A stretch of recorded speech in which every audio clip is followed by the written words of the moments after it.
오늘 우리에게 주신 하나님의 말씀은 느헤미야 8장 1절에서 12절 말씀입니다.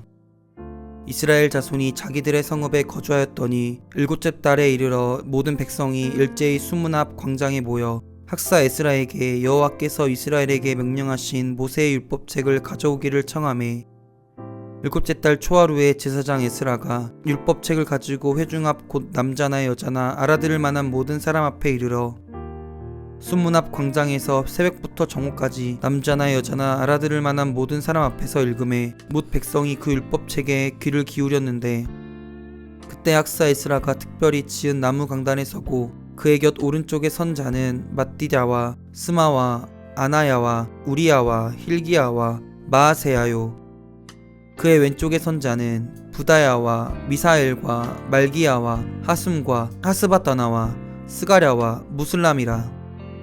에스라가 모든 백성 위에 서서 그들 목전에 책을 펴니 책을 펼 때에 모든 백성이 일어서니라. 에스라가 위대하신 하나님 여호와를 송축하며 모든 백성이 손을 들고 아멘 아멘 하고 응답하고 몸을 굽혀 얼굴을 땅에 대고 여호와께 경배하니라.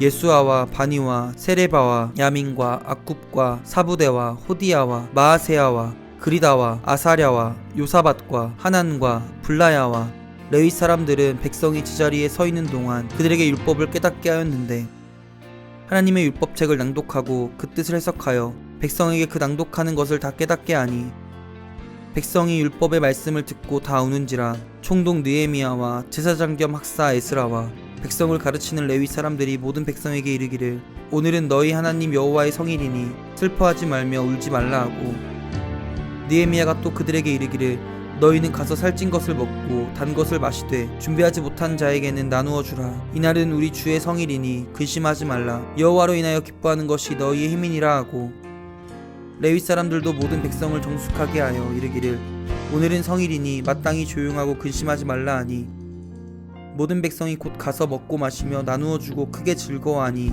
이는 그들이 그 읽어 들려준 말을 밝히 알미라. 오늘 이 말씀에 많은 은혜 받으시기 바랍니다.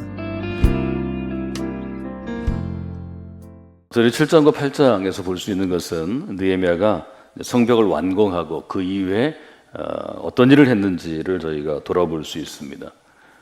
성벽을 완공한 다음에 느헤미야가 첫 번째로 한 것은 어제 저희가 살펴본 것처럼 사람을 세우는 것이었습니다. 성벽을 완공하고 그다음에 7장에서 보여지는 것은 이제 사람을 세우는 것이었죠.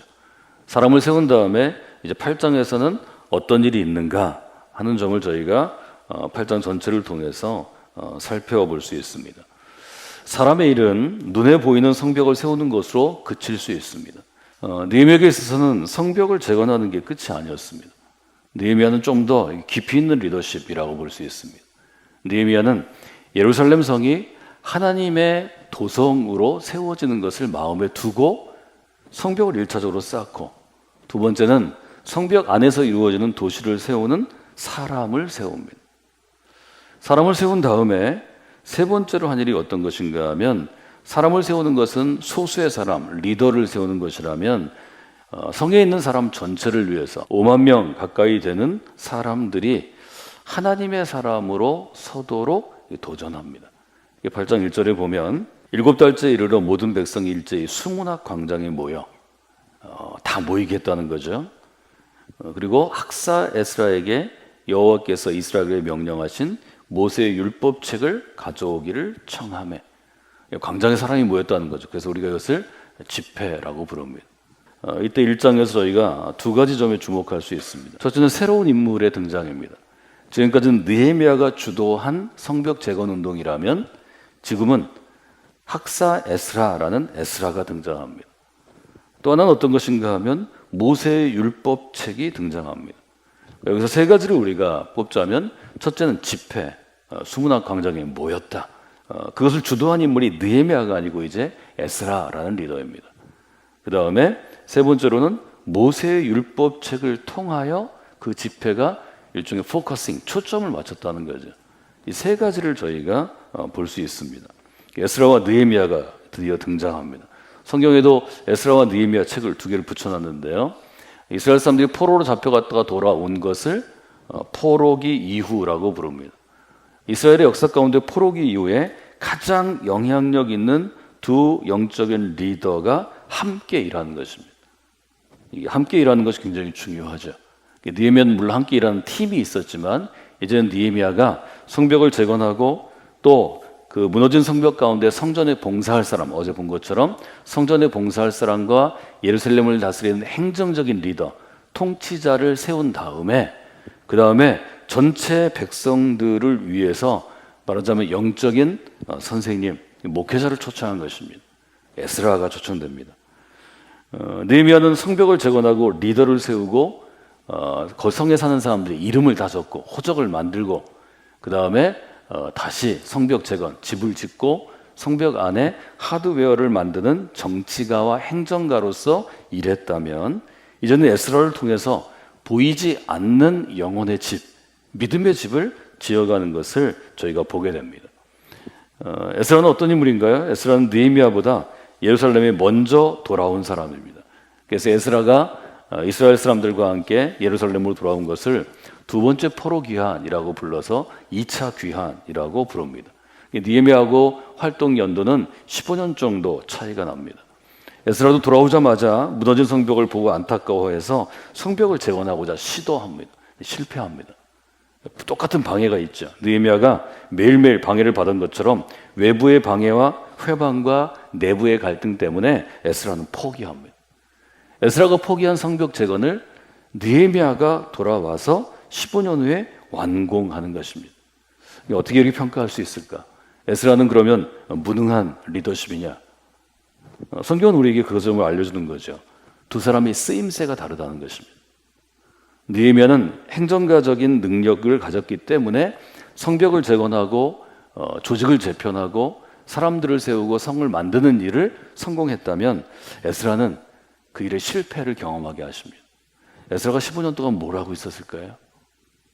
에스라는 성벽을 재건하는 것을 실패하고 무너져가는 성벽에서 무너져가는 예루살렘을 보면서 무너져가는 사람들의 심령의 상태를 보면서 뭘 했을까요? 하나님을 향하여 기도했을 것입니다. 하나님을 향하여 이 무너진 예루살렘을 세우는 것이 무엇인지 길을 물었을 것입니다. 본인이 준비했을 것입니다. 느헤미야가 돌아와서 성벽을 세우는 동안 15년 동안 준비한 에스라가 드디어 집회 강단에 서게 됩니다. 쓰임새가 다르다는 거죠. 에스라가 할 일이 있고 느헤미야가 할 일이 있다는 거죠. 교회도 마찬가지입니다. 영적으로 말씀을 가르치고 또 신앙 훈련을 시킬 사람이 따로 있는 것이고 사람들을 조직하고 이 사람들이 어디를 가고 어떤 일을 하고 하는 것은 조금 더 행정적인 일입니다. 이것들이 잘 분리되면 교회가 균형 잡힐 텐데 쉽지 않은 일이죠. 에스라와 느헤미야를 보면서 우리가 그 점을 보고 지혜롭게 교회 안에서 우리가 리더십들을 세우고 리더십들이 협력하는 게 얼마나 중요한지를 알 수 있습니다. 에스라가 어떤 인물인지에 대해서 에스라 7장 10절에 보면 에스라가 자기의 삶을 하나님께 쓰임받는 삶으로 세우면서 에스라는 출신 제사장이죠. 세 가지를 결심합니다. 7장 10절을 여러분들이 스크린을 통해서 한번 읽어보시면 좋겠습니다. 에스라가 여호와의 율법을 연구하여 준행하며 율례와 규례를 이스라엘에게 가르치기로 결심하였었더라. 에스라는 와서 성벽을 재건하는 게 중요하지만 성벽의 재건보다 자기에게 주어진 일은 첫째는 율법을 연구하는 일입니다. 말씀을 연구하는 사람들이 공동체 안에 반드시 있어야 합니다. 말씀만 연구해서 그저 전할 수 있는 탁월한 영적인 교사가 있어야 합니다. 또 하나는 그 율법을 연구한 다음에 준행하는 것입니다. 준행은 무엇인가요? 지켜서 행하는 것입니다. 연구한 율법은 하나님의 말씀은 이 율법을 지킬 때 일하는 것입니다. 작동하는 것입니다. 신앙은 연구하는 것으로 시작하지만 연구하는 것이 지켜지는 것입니다. 담대 행하는 것입니다. 우리가 흔히 실행하는, 실천하는 그리스도인이 되지 않게 도전하는데요. 이것은 당연한 것입니다. 연구한 것이 진짜 연구가 되려면 실천하는 것입니다. 저희들이 이 얘기를 할 때 동전의 양면과 같다 이렇게 얘기합니다. 율법을 연구하는 것은 아는 것이죠. knowing God 하는 것입니다. 이것은 또 그리스도인으로 살아가는 것입니다. doing God 하는 거죠. 우리를 얘기하면 live high 하는 것입니다. 율법을 연구하여 아는 것은 우리가 aim high 하는 것이라면 그것이 live high 해야 그래야 그것이 균형돼 잡힌 거죠. 에스라는 하나를 더 합니다. 연구하고 준행하고 사람들과 다음 세대에게 가르치는 것입니다. 가르치지 않으면 전해지지 않습니다. 배우지 않으면 변화하지 않습니다. 그렇기 때문에 교회는 아주 잘 짜여진 교육 공동체라고 볼 수 있습니다. 저희들은 교육이란 말을 쓰지 않고 저는 영적인 훈련이란 말로 쓰는데요. 우리는 교육보다는 훈련이 적합하기 때문입니다. 교회는 훈련 공동체입니다. 교회가 계속해서 성도들과 목회자들을 훈련시키지 아니하면 교회에 미래가 없습니다. 자라나는 다음 세대를 영적으로 훈련하지 아니하면 그 교회는 문 닫는 것입니다. 에스라는 나무를 심는 심정으로 이제 사람을 심도록 준비해왔고 준비된 15년간의 묵상과 하나님을 향한 헌신이 느헤미야를 통해서 수만 명의 이스라엘 사람들에게 흘러가게 되어 있는 것입니다. 8장을 저희들이 세 단계로 나눌 수 있는데요. 이스라엘 백성들이 말씀을 받아들이는 단계를 크게 나누면 세 단계로 나눌 수 있습니다. 1절로부터 8절은 말씀을 깨닫는 단계입니다. 두 번째 단계는 어떤 단계인가 하면 말씀을 기뻐하는 단계입니다. 말씀을 깨달은 사람에게는 무엇이 오는가 하면 말씀을 깨닫는 기쁨이 오는 것이죠. 그래서 말씀을 기뻐하는 단계입니다. 세 번째 단계는 말씀에 순종하는 단계, 삶이 변하는 단계, live high 하는 단계라고 볼 수 있습니다.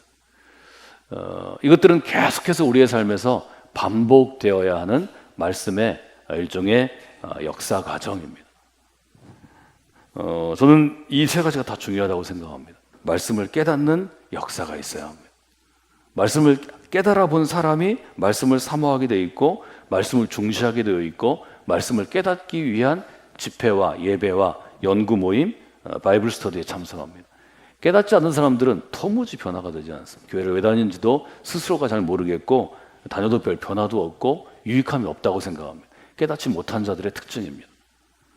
말씀을 깨달아야 그 다음에 말씀을 기뻐하는 단계가 옵니다.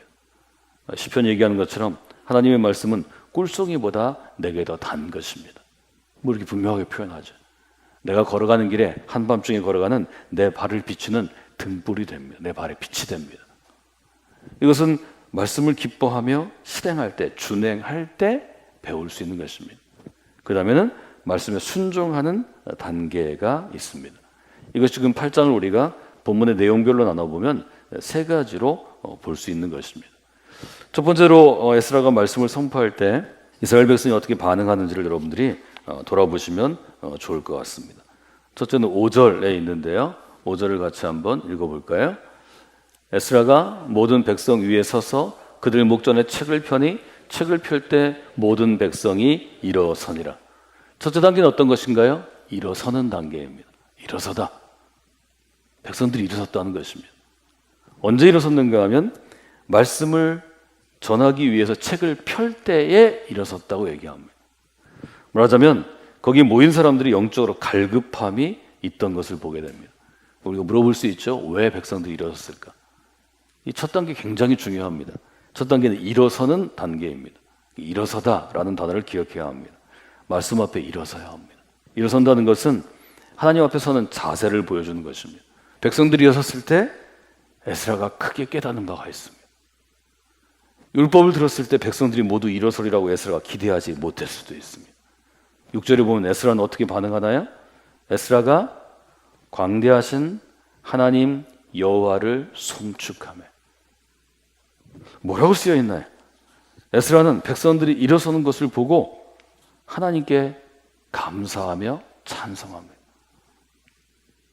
이것이 앞에서 에스라의 감동이었습니다.